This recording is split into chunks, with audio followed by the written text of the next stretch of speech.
കുട്ടികളൊക്കെ സ്കൂൾ വിട്ട് വരുന്ന സമയത്ത് 5 മിനിറ്റിനുള്ളിൽ അവർക്ക് തയ്യാറാക്കി കൊടുക്കാൻ പറ്റിയിട്ടുള്ള നല്ലൊരു സ്നാക്കിൻ്റെ റെസിപ്പിയാണ് ഇന്നത്തേത്. നമ്മുടെ ഈ വീഡിയോ കണ്ടുകൊണ്ടിരിക്കുന്ന സമയത്ത് നിങ്ങൾക്ക് ഇഷ്ടപ്പെടുകയാണെങ്കിൽ മറക്കാതെ തന്നെ ആ ലൈക്ക് ബട്ടണും കൂടി ഒന്ന് ക്ലിക്ക് ചെയ്തേക്കണേ. നമ്മുടെ ചാനലൊന്ന് സബ്സ്ക്രൈബ് ചെയ്ത് ഒന്ന് സപ്പോർട്ട് കൂടി ചെയ്യുക. അപ്പോൾ നമുക്കിത് എങ്ങനെയാണ് തയ്യാറാക്കുന്നതെന്ന് ഒന്ന് കണ്ടു നോക്കാം. നമ്മുടെ ഈ സ്നാക്ക് തയ്യാറാക്കാനായിട്ട് ഞാനിപ്പോൾ ഇവിടെ 4 പീസ് ബ്രെഡ് എടുത്തിട്ടുണ്ട്. ഇനി ഇതിൻ്റെ ഈ സൈഡൊക്കെ ഒന്ന് കട്ട് ചെയ്തിട്ടെടുക്കാം.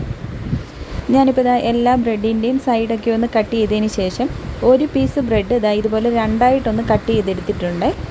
ഇനി ഒരു മുട്ടയിലേക്ക് ഒരു പിഞ്ചളവിൽ ഉപ്പും അതുപോലെ തന്നെ ഒരു 1/2 ടീസ്പൂൺ ചിക്കൻ മസാലയും കൂടി ചേർത്ത് കൊടുത്തിട്ട് ഇത് നന്നായിട്ടൊന്ന് ബീറ്റ് ചെയ്തെടുക്കാം.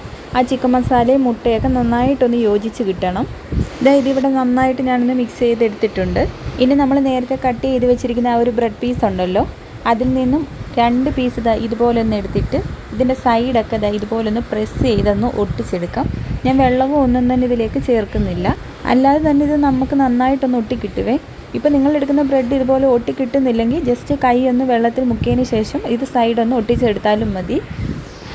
ഇതിപ്പോൾ ഞാനൊന്ന് ഒട്ടിച്ചെടുത്തിട്ടുണ്ട്. ഇതുപോലെ ബാക്കിയും കൂടി ഒന്ന് റെഡിയാക്കിയിട്ടെടുക്കാം.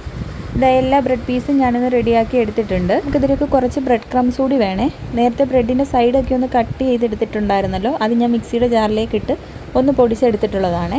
ഇനി ഓരോ ബ്രെഡ് പീസും ഇതുപോലെ മുട്ടയുടെ മിക്സിലൊന്ന് ഡിപ്പ് ചെയ്തെടുക്കാം. എന്നിട്ട് ഇതുപോലെ ബ്രെഡ് ക്രംസിലൂടെ ഒന്ന് കോട്ട് ചെയ്തെടുക്കാവേ. ഇനി നമുക്കിത് ഫ്രൈ ചെയ്തെടുക്കാനായിട്ട് എണ്ണ നന്നായിട്ടൊന്ന് ചൂടാക്കി എടുത്തിട്ടുണ്ട്. ഇതിനൊരു മീഡിയം ഫ്ലെയിമിൽ വെച്ചിട്ട് ഓരോ ബ്രെഡും നമുക്കിതിലേക്കൊന്ന് ഇട്ട് കൊടുക്കാം.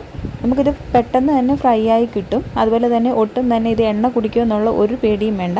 ഒട്ടും തന്നെ എണ്ണയൊന്നും കുടിക്കാതെ തന്നെ നമുക്ക് ഫ്രൈ ചെയ്തെടുക്കാൻ പറ്റും. ഇത് 1-2 സെക്കൻഡ് കൊണ്ട് തന്നെ നമുക്കൊരു സൈഡൊന്ന് ഫ്രൈ ആയി കിട്ടുവേ. അപ്പോൾ ഇതുപോലെ ഒന്ന് തിരിച്ചിട്ട് കൊടുത്തിട്ട് മറ്റേ സൈഡ് കൂടി ഒന്ന് ഫ്രൈ ചെയ്തിട്ടെടുക്കാം.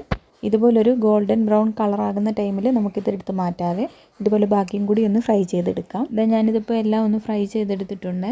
ഞാനിതൊന്ന് മുറിച്ചുകൂടി കാണിച്ചു തരാം. ഇതിനുള്ളിലേക്ക് ഒട്ടും തന്നെ എണ്ണയോ കാര്യങ്ങളോ ഒന്നും തന്നെ ഇറങ്ങിയിട്ടില്ല. ചിക്കൻ മസാലയൊക്കെ ചേർത്തത് കൊണ്ട് തന്നെ നല്ല അടിപൊളി ടേസ്റ്റാണ് ഇത് കഴിക്കാനായിട്ട്. കുട്ടികൾക്കൊക്കെ ഒരുപാട് ഇഷ്ടപ്പെടുകയും ചെയ്യും. അപ്പോൾ വളരെ സിമ്പിളായിട്ട് തയ്യാറാക്കിയെടുക്കാൻ പറ്റുന്ന ഈ ഒരു റെസിപ്പി എന്തായാലും നിങ്ങൾ ട്രൈ ചെയ്ത് നോക്കിയിട്ട് ഫീഡ്ബാക്ക് അറിയിക്കാൻ മറക്കരുത്. നല്ലൊരു റെസിപ്പിയുമായി നമുക്ക് വീണ്ടും കാണാം. താങ്ക്